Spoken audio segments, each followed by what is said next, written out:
ocean, your love was never far. You made a way to get to me. You were the whisper leading me to your heart. Forever I belong to you.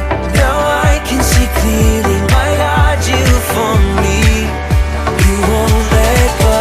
Your love won't let me down.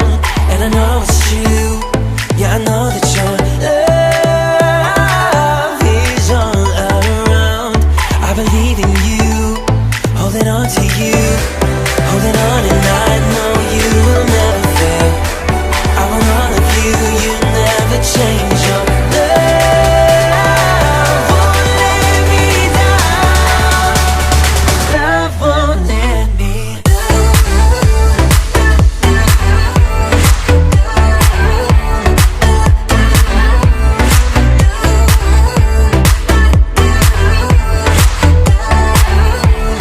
Love won't let me.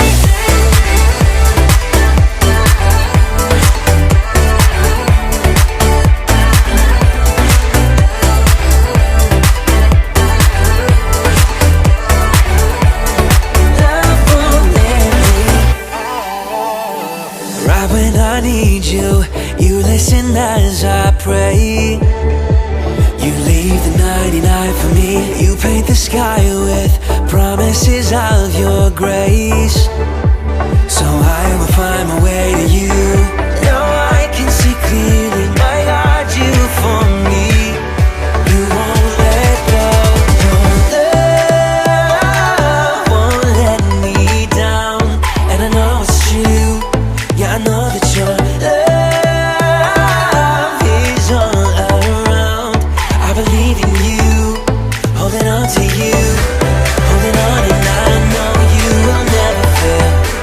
I want all of you, you never change. Your love won't let me down.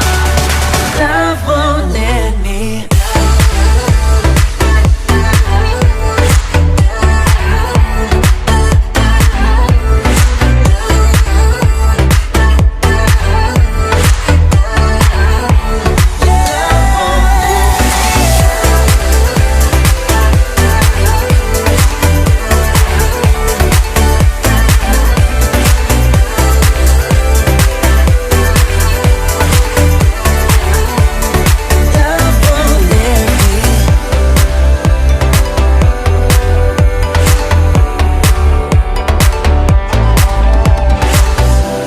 Holding on, and I know you will never fail.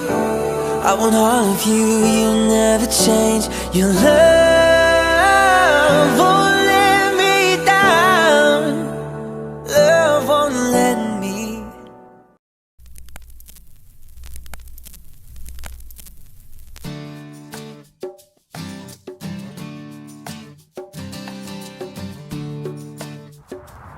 Hey, we're here at Chicago's Oak Street Beach. It's one of my most favorite spots in the city.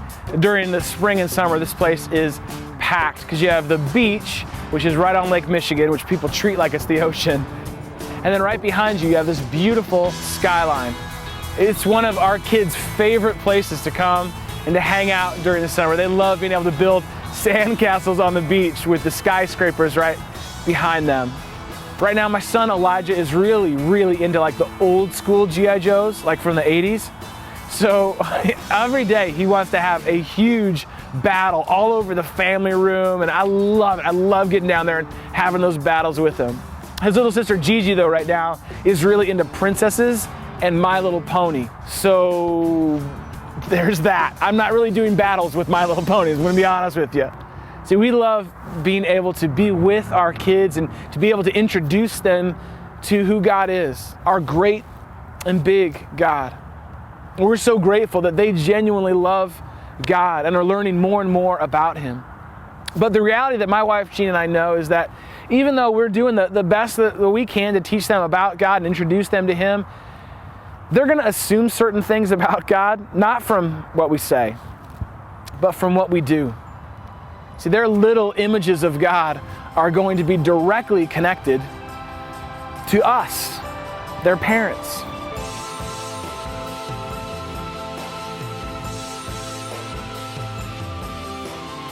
It's something that we all do without even realizing it. Our image of God is oftentimes connected in some way to our parents, good or bad, true or untrue. In fact, as I think back now as an adult, I can think when my sort of first and biggest impression of God was actually formed, and it was formed by my dad. And he had absolutely no idea it was happening at the time. So I was I was 4 years old, and we're the same age as my daughter Gigi. And while the specifics are kind of a little blurry to me, the impact is crystal clear. There was a season of time when my dad would come home from a long day at work with a little gift under his arms, a gift for me. It happened several times, and sometimes it would be like Hot Wheels. Sometimes it would be like Legos. A couple times it was like old school, original like Star Wars figures, which I wish I still had to this day because it'd be worth a lot of money. It was completely unexpected at first. I'm not even sure why he was bringing me home gifts after work. My hunch is, now as I reflect back, that these gifts were actually in some way more a gift from my mom, because they probably had some kind of fight or something like that, and he was just trying to buy the peace through me. You know, if that was the case, I had no complaints. Now, it wouldn't take long for these little gifts to move from the category of unexpected surprises to an expected contract of love. I wasn't sure why I was receiving them, but I was absolutely sure that I would continue to receive them until, of course, the day that he came home empty-handed. So again, this is 4-year-old Jarrett here. I asked him, Dad, where's my gift? You know, and he kind of looked at me and said, gift? You know, it's like this is the first time he'd ever even heard the word before. Gift? Like, yeah, my gift. You know, what did you bring me home today? And his answer was honestly to me as empty as his arms. He said, oh, yeah, sorry, son, there's no gift today. There had been at somewhere a breach in our contract, a break in our unspoken agreement. It was an innocent and honestly sort of disappointing moment for me as a little guy that should have been kind of lost in the shuffle of all the thousands of other moments of my childhood. But it's a moment that I never quite got over. And so much of my relationship with God for much of my life would be built on the blueprint of that moment, me expecting God to do things for me so long as I kept up my end of the bargain for Him. Years later, I'd agree upon a good working relationship with God on those terms where I wouldn't ask for much from Him, just that He sort of keeps little gifts sort of coming to my life. I never prayed like crazy prayers like to win the lottery, never prayed that God would bring my grandfather back from the dead, although that would have been cool. That would be too much though. Instead, I just would settle in and depend on sort of the daily little gifts of good health, minimal pain or loss in my life, to be well liked by others, nothing extravagant, just the basics. And in return, I would sort of follow God. I would show up at the front door. I would do the things that good kids were supposed to do, and I wouldn't do the things that bad kids were doing. It was a good plan for us. It's one that worked honestly for about 20 years. But this plan, it wouldn't work forever.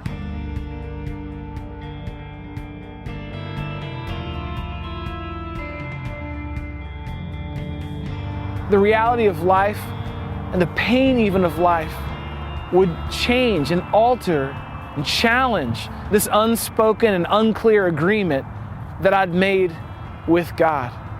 Eventually, this sort of agreement I had with this false image of God just flat out stopped working. It wouldn't be long till God no longer worked within my terms, which led me to wonder if He had ever worked within them at all, or if I had ever even actually known God at all.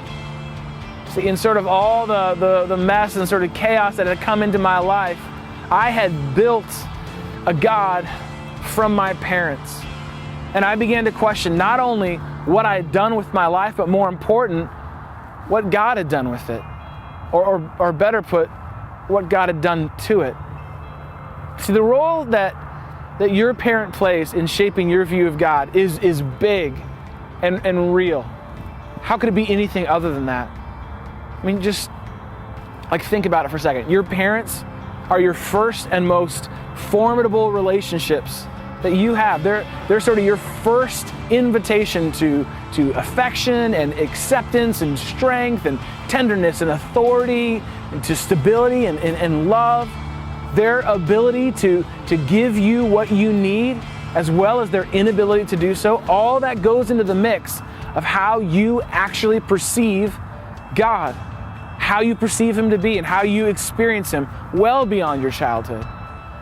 Good or bad, right or wrong, spoken or unspoken, in their presence or even in their absence, whether they realized it or not. All of it has shaped your view of God.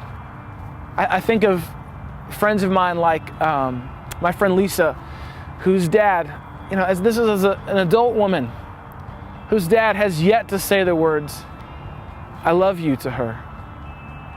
And he's managed to make it 22 years by saying nothing more than just "me too" to his daughter's desire for that sort of verbal love and affirmation. So now she's left with a very distant God. Her view of God is that He's very distant and uninterested and unimpressed with her life. I think about my friend Doug. I shouldn't laugh. I think about my friend Doug, who discovered at 30 years old that his mom is more affectionate and affirming of their family cat than she ever was with any of her kids. Then there's a guy I know named Jack, whose dad liked to take his fears and frustrations from his life out in the form of a fist. And this friend longed to experience the love of God in the absence of that kind of fear. He wanted to believe in a God who unconditionally loved him just as he was. But the possibility would prove to be far too impossible. At age 27, just 3 days after he and I spent a lunch together, laughing and crying and praying and talking about his relationship with God, he would actually end up taking his own life. And if you had to stop and describe just for a second the God that you have formed from the view that you have of your parents, what would this God look like? How have their best and worst attempts and intentions actually been used to shape the God that you have come to know? What is it in their story that shaped your story about how you view God? Maybe it's a divorce in your family, and that's made it hard for you to wonder if God's really going to stay with you. Maybe there was an affair or a break of trust. Maybe it's an over-demanding parent, or a parent who may give you everything you want but gives you very little of what you actually need. Maybe it's an alcoholic parent, an abusive parent. I mean, the list could just keep going and going and going. Is it possible that your God has actually become really nothing more than just sort of this exaggerated shadow of your parents? Is it possible? Is it possible that God is so much more than that?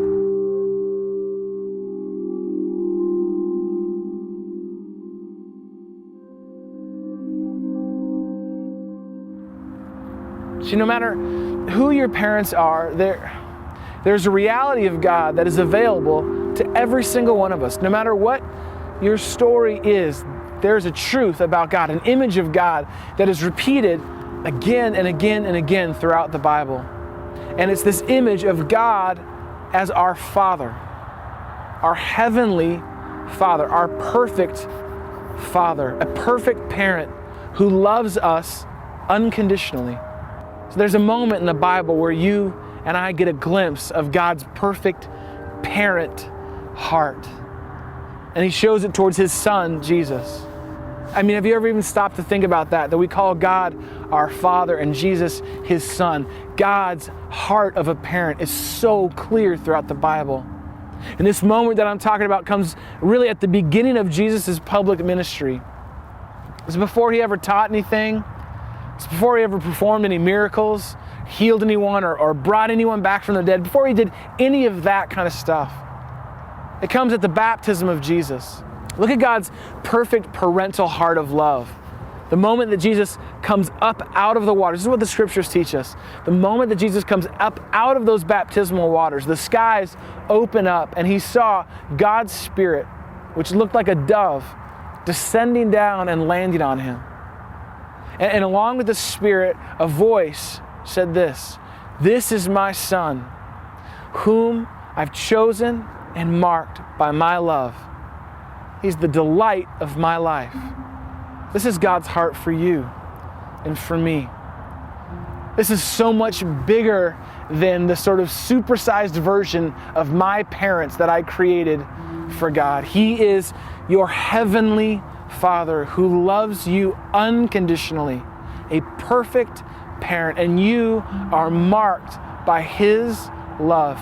You are the delight of His life, and you may just need to hear those words right now. He loves you and delights in you. Now imagine if you tried to start every day knowing that you're loved, that you are a delight. I think that would honestly change the way that, not only that we view God, but the way that we view ourselves. I think it would change the way that we start and end our days. And so that's the invitation to us, students. That's the invitation that we have, is to sort of scrap our supersized version of our parents that we've come to form in God, all of our assumptions that we think must be true of Him because they were true of them, and to embrace and know, have a relationship with a God who is our perfect parent, who loves you and delights in you. This is who God is.